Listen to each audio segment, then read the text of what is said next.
and welcome to the Comic Game Movie Show. My name is Deshaun, and I am excited to finally say Nova is coming. It feels like it has been...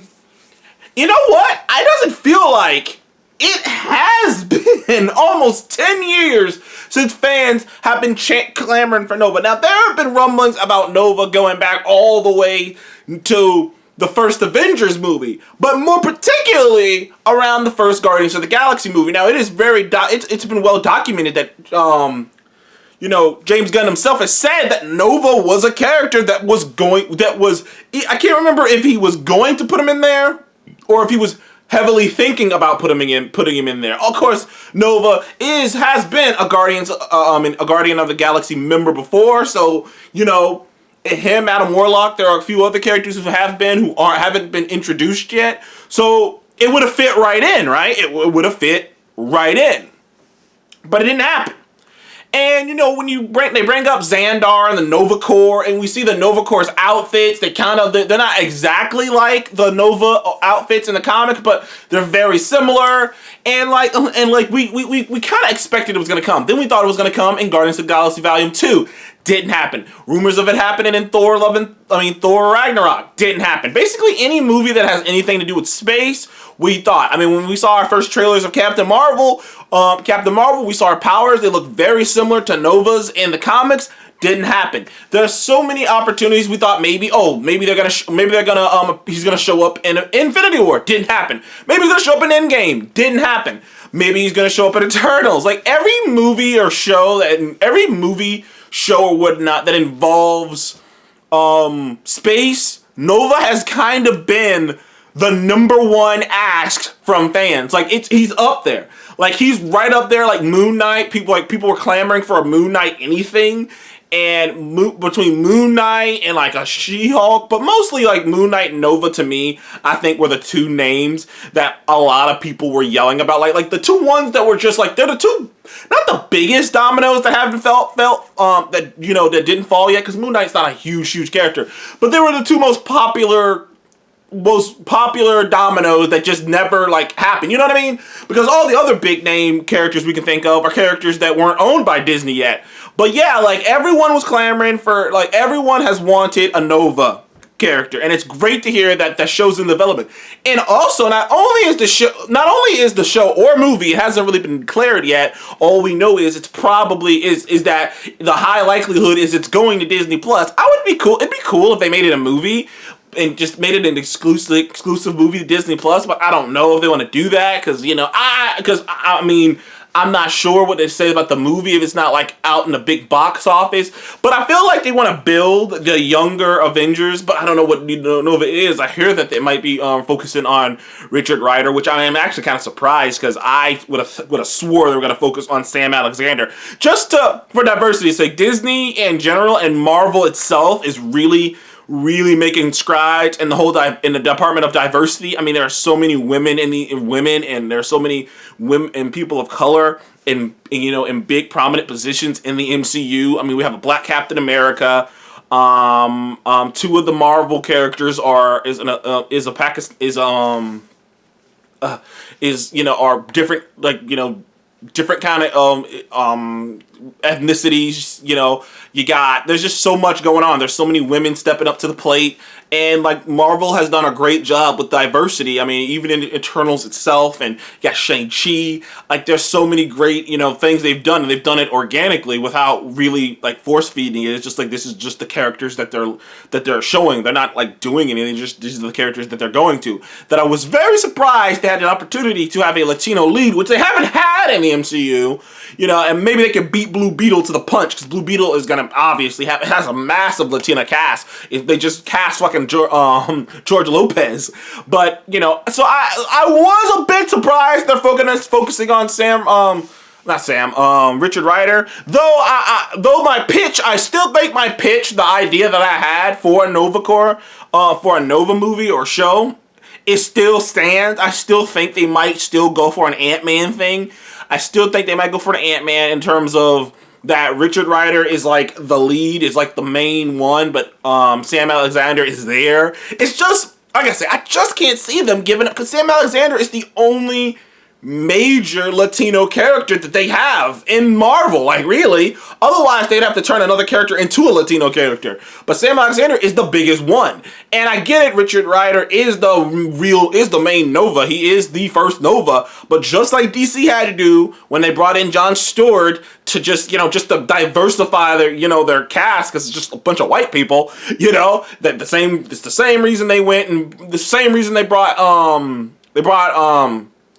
Cyborg from the Teen Titans to the Justice League is to diversify it, put a little bit of color in there, and it's the same reason Wonder Woman has been like pretty much depicted as tanner skinned for a while now. So I was very surprised. So, maybe they will, maybe they won't. It's not that big of a deal. I'm just thinking, I put my business hat on. I put my business studio hat on for a second there.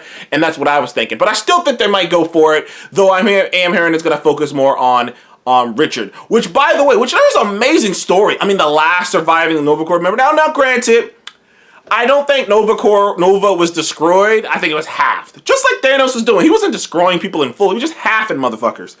And I still think my pitch, because none of the Nova Corps members, because their powers, from the helmets and whatnot, it comes from something totally different in the comics. But the MCU likes things to be connected, other things to be, and I've always said in my pitch before, I'm like, just the simple fact that, Earth, that the Tesseract has been weaponized on Earth by just human scientists.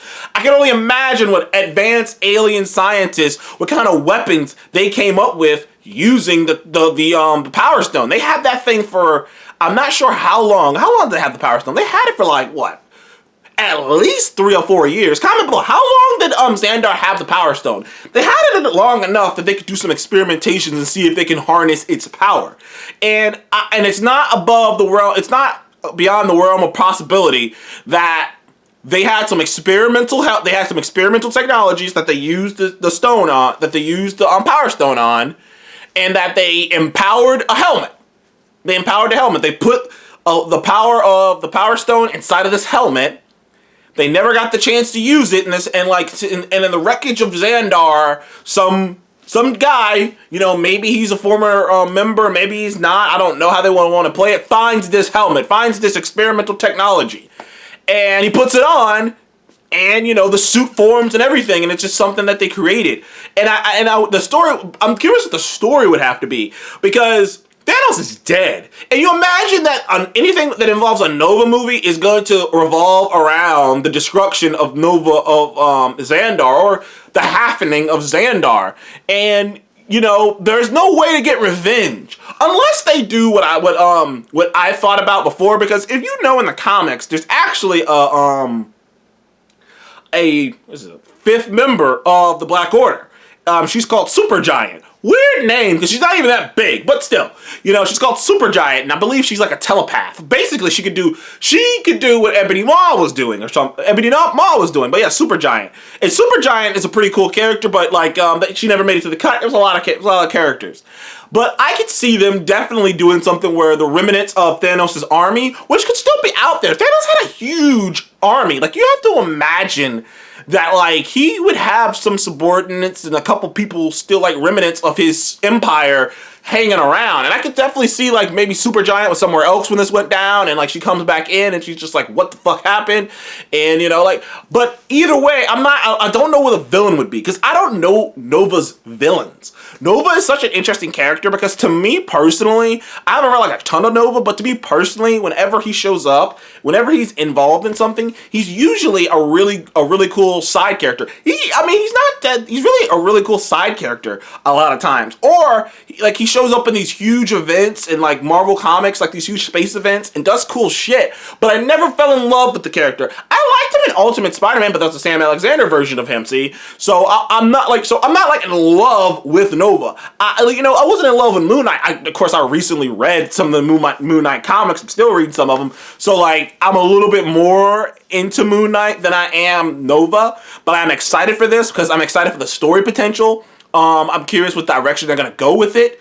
We still don't know if it's going to be a movie or a movie or a show on Disney Plus, it's heavily implied that it will be on Disney Plus, which, you know, that could be awesome. Who knows? You know, that'd be the first Disney Plus show that takes place in outer space, which would be dope. I don't know. Hopefully they get John C. Reilly to come back, man. Because, like, I was, like, missing him, man. I was like, where's John C. Reilly? Like, where is he? Is he dead? Is he not dead? And hopefully we get to see the destruction of Xandar. Something that we were supposed to get in the movie, but the Russo brothers said that they felt like it would be redundant because, like, because they do something else that's similar to that, and they're like, do we really want to do this twice? So they didn't do it. So hopefully we actually get to see the destruction of Xandar. Like that'd be awesome. I mean, not for the Xandarians. You know, maybe we get Josh Brolin to come back and do a couple lines. Like, man, that's a lot of money. I remember how much money they had to spend on making Thanos. It's insane. And it's like, you're going to spend like half our budget just to bring Josh Brolin in for a few minutes. Like, that's why I'm like, I don't know. But hopefully we do get to see the destruction of Xandar. Maybe we'll introduce Supergiant as a villain. Like I said, I don't know who the villain would be of this because I don't know any of his villains. But like none of his villains are that big of a deal. But hopefully they nail this. You know, you got the Moon Knight Rider on it, so clearly they liked what he did. It's the same thing when they got the Loki guy. They got the Loki guy to go write fucking Doctor Strange. You're just like, well, Loki must be awesome, and Loki was awesome. And Loki must be smart and awesome, and it was. So it makes you feel good. Also, that guy's writing Kevin Feige's Star Wars movie whenever the fuck we hear about that. Anyways, thank you guys for joining the Comic Game Movie Show. Please like, subscribe, and are you excited for a Nova movie or show? It's coming. It's about time. I am excited. Thank you guys again. I'll see you in the next one. Goodbye.